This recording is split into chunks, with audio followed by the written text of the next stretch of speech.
It's hot out there, but let's blow them off the line of scrimmage. For thine is the kingdom, and the power, and the glory.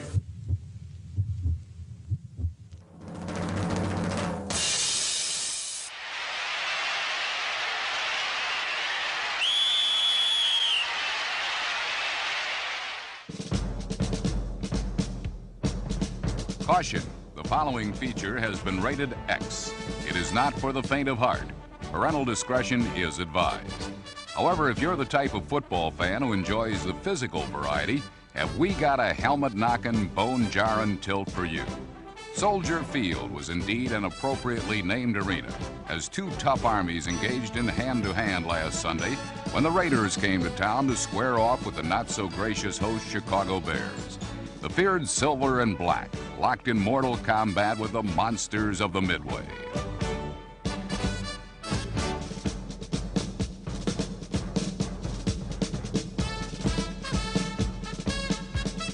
The acquisition of cornerback Mike Haynes solidified the Raider defense last season and helped bring the Pride and Poise boys their third world championship. The hero of Super Bowl 18 was Marcus Allen, and as the AFC's all-purpose yardage leader this season, he's one big reason why the Raiders came into this contest with an imposing 7-2 record.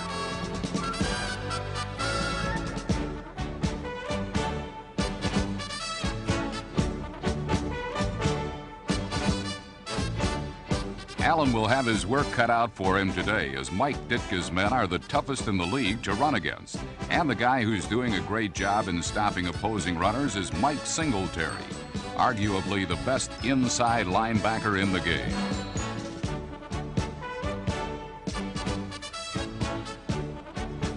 Offensively, the Bears have been a bit inconsistent, but now that quarterback Jim McMahon is healed, Chicago has shown signs of an offensive resurgence.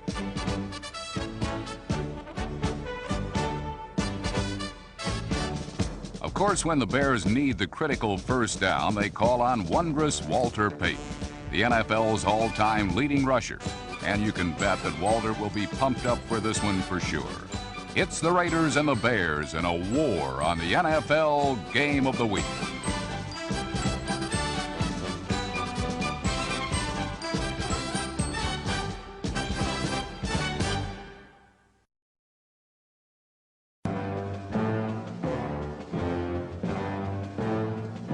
Early in the contest, both teams were forced to punt. Defense would be the order of the day. Every inch would be fought for. Every yard would bring a new bruise. Points would be scarce. On LA's second possession, quarterback Mark Wilson found out that if the Bear defense looks tough on film, they're even more talented live.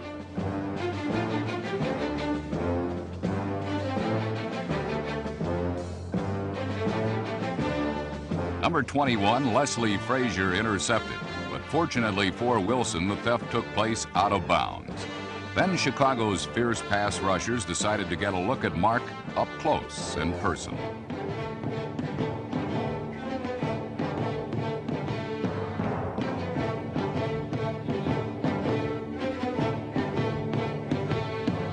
Otis Wilson's sack temporarily sidelined his namesake, but an alert Kenny King pounced on the fumble for the Raiders. Another look shows that number 73, Mike Hartenstein, had an easy shot to recover, but simply couldn't find the handle.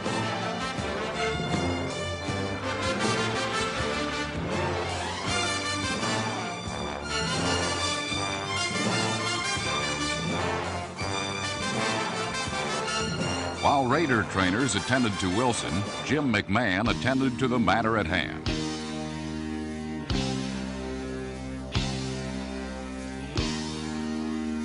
Speedster Willie Gault performed the virtually unthinkable by beating All-Pro Lester Hayes deep, and then the Raiders attempted the unthinkable. They tried to arm tackle a determined tack named Walter Payton.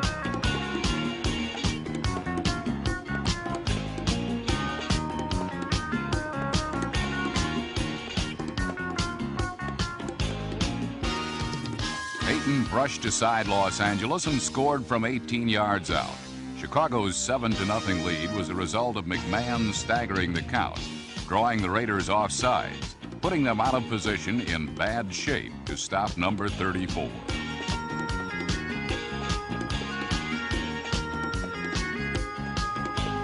Tough physical opponents have always brought out the best in Peyton. The Raiders are such an opponent, and Walter, as usual, would rise to the occasion today. With Wilson temporarily indisposed and Jim Plunkett unable to perform, the unenviable task of facing the Bear defense fell into the hands of third stringer David Humm. Behind David, the Raiders' offense hummed, but only briefly.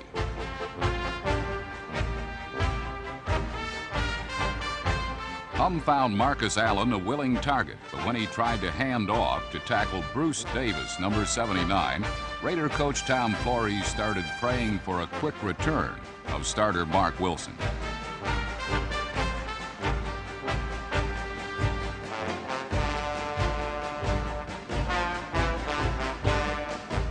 Last week, Chicago recorded an astounding 11 sacks against Minnesota, and they would add another 9 today. Some quick addition and you come up with a remarkable 20 sacks in 2 games. Now that is a pro pass rush.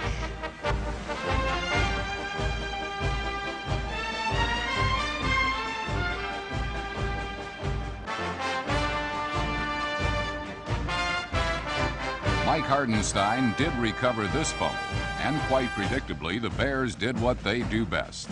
They gave Peyton the ball.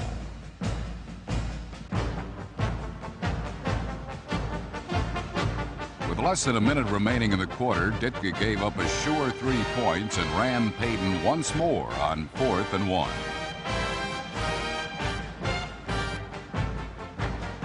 The Raiders can play a little defense too, and Peyton was stopped cold. More good news for the visitors came when Mark Wilson returned to run their offense.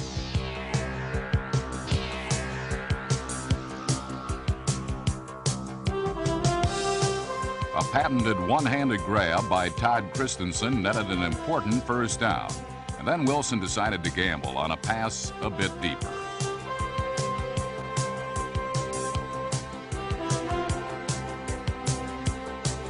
Leslie Frazier picked off the lame duck pass. Wilson had hit his hand on a lineman's helmet a couple of downs earlier, and clearly his hand was not going to be as accurate as it was 3 weeks ago when he fired 5 TD passes against the Chargers. Moments later, Peyton gave his Bears a 14-0 lead.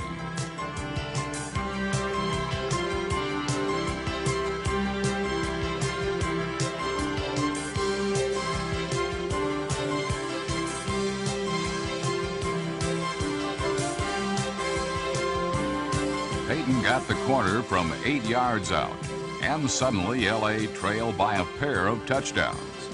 Walter's score fired up the defense, and especially number 95 Richard Dent, who set his sights on Humm, who once again had come in to spell Wilson.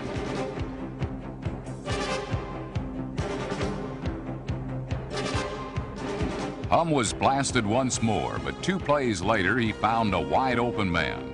Unfortunately, that person happened to be veteran safety Gary Fencing.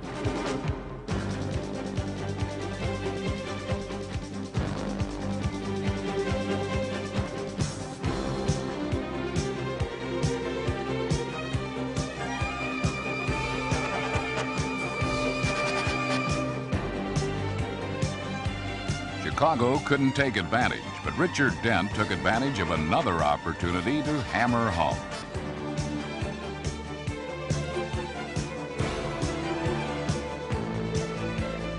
The Bears were using Humm as a punching bag, but McMahon wasn't finding the afternoon to be a day at the beach either.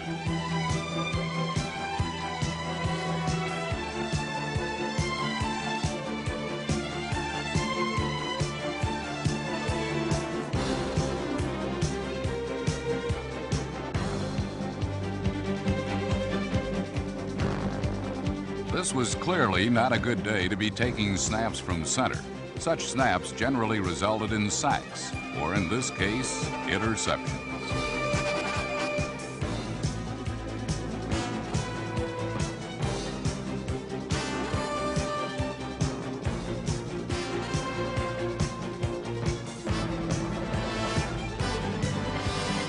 Number 26, Van McElroy, picked it off and gave the Raiders excellent field position.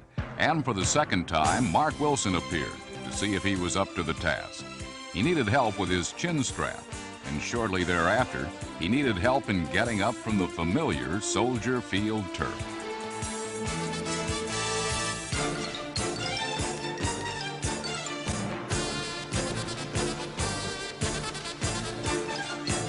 Wilson's biggest gain came on a 15-yard roughing the passer penalty, and Chris Barr finally got the Raiders on the board from 34 yards out. Despite being pushed all over the field, the Silver and Black trailed by only 11, 14-3. The battle was half over, but the war was far from over.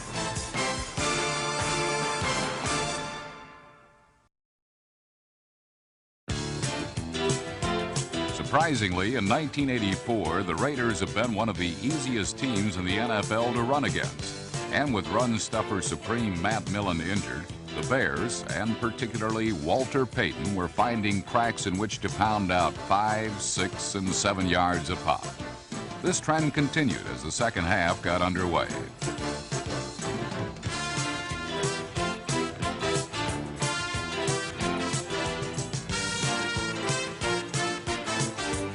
But on 3rd and 2, the Raiders made a stand. They stopped Matt Suhey for no gain, flexing the muscles that characterize Raider might. And when fullback Kenny King, number 33, began Los Angeles' first offensive series of the half with this 14-yard burst, the Raiders appeared to have awakened.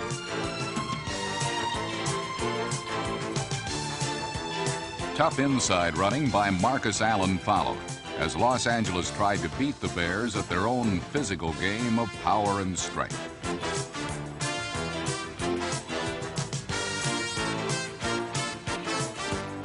But Chicago did not break, and the Raiders had to settle for a Chris Barr field goal of 40 yards. Midway through the third period, the Raiders had yet to score a touchdown, and they trailed Chicago 14-6.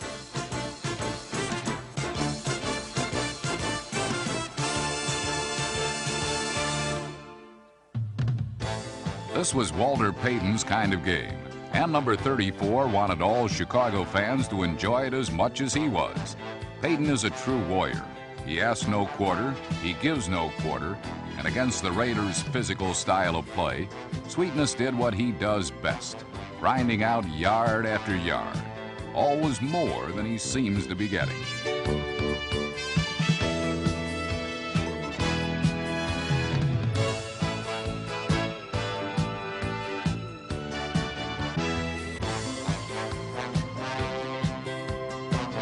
An occasional pass by reserve quarterback Steve Fuller, replacing an injured Jim McMahon, helped sustain an impressive Bears drive that began on their own 14-yard line. 2 short completions to Emery Moorhead and 6 Payton runs had the ball in Raider territory. Again on a 3rd and short, Los Angeles held, stopping Payton for a loss. But the Bears had taken nearly 7 minutes off the clock and still led 14-6. The Raiders, with Mark Wilson less than 100%, stayed with their running game.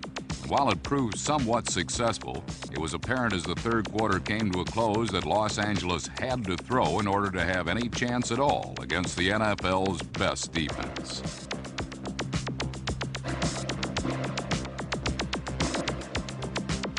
On the first play of period 4, a Mark Wilson pass was batted down at the line of scrimmage. But that didn't stop Chicago's secondary from making its presence felt.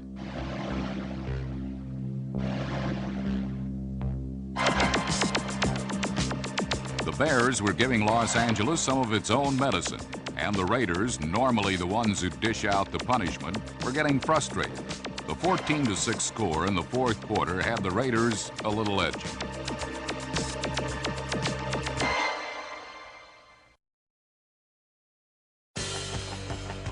The monsters of the Midway were alive and well in Chicago.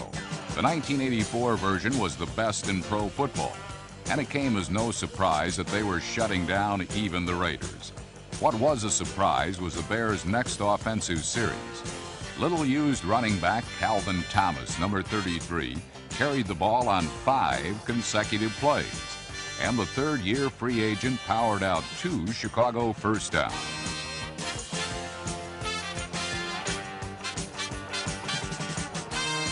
The Bears did not capitalize on Thomas's bullish running. The drive was stopped when Steve Fuller was sacked by the Raiders' defense. But again, just as in period 3, Chicago had controlled the ball for a long time, this drive eating up over 7 minutes. The fourth quarter was half over. The Raiders still needed 2 scores to win. This was not the best of days for Mark Wilson. He had actually been injured twice in the first half, but was forced to gut it out when his backup David Humm was also hurt. Now, with the ball on his own 6-yard line and 7 minutes remaining in the game, he was face to face with the NFL's finest defensive unit. The Bears, with their intricate defensive combinations, had sacked Minnesota quarterbacks 11 times the week before and had made Wilson well aware of their furious pass rush. But Wilson responded courageously. Throwing from his own end zone, he hit Dokie Williams for 31 yards and some breathing room.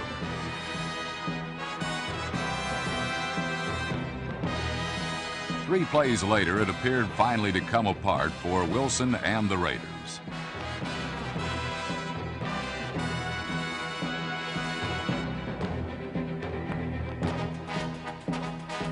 Wilson's pass was picked off by Leslie Frazier, number 21. But the Bears were called for a personal foul, nullifying the interception. The Raiders were somehow hanging on, still with a chance to win. And when Marcus Allen, on the halfback pass, beautifully led Todd Christensen for 38 yards, the Raider mystique of come-from-behind victory surfaced in a hurry. But the next play proved most important. Wilson, with time, spotted Christensen alone at the goal line, but he just overthrew his tight end, and a seemingly easy touchdown was missed.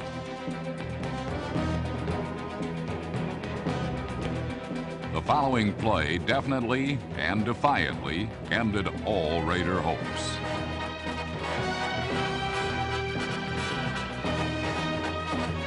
Defensive end Richard Dent, number 95, who would end the day with 4.5 sacks, stripped Wilson of the ball and pounced on it himself, as the Bears' defense made yet another big play.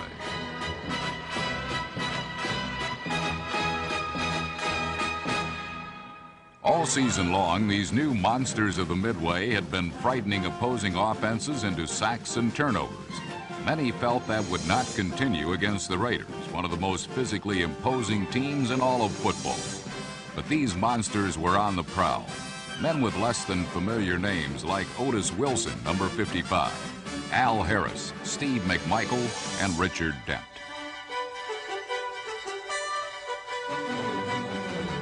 The Bears sacked Raider quarterbacks 9 times, increasing their league-leading total to 47, almost 5 per game. They also intercepted 3 passes and recovered 2 fumbles in their second consecutive awesome defensive display.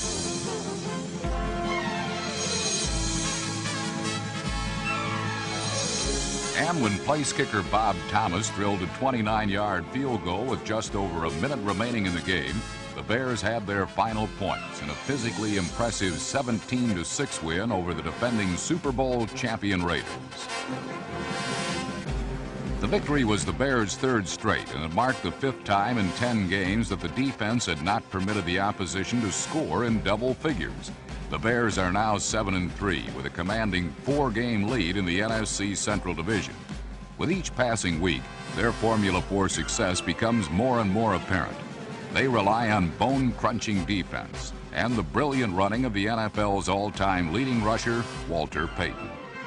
It's a formula head coach Mike Ditka is more than happy with, where it has produced in 1984 what has been lacking recently in the Windy City: a winning football team capable of making its imposing presence felt every time it steps on the field.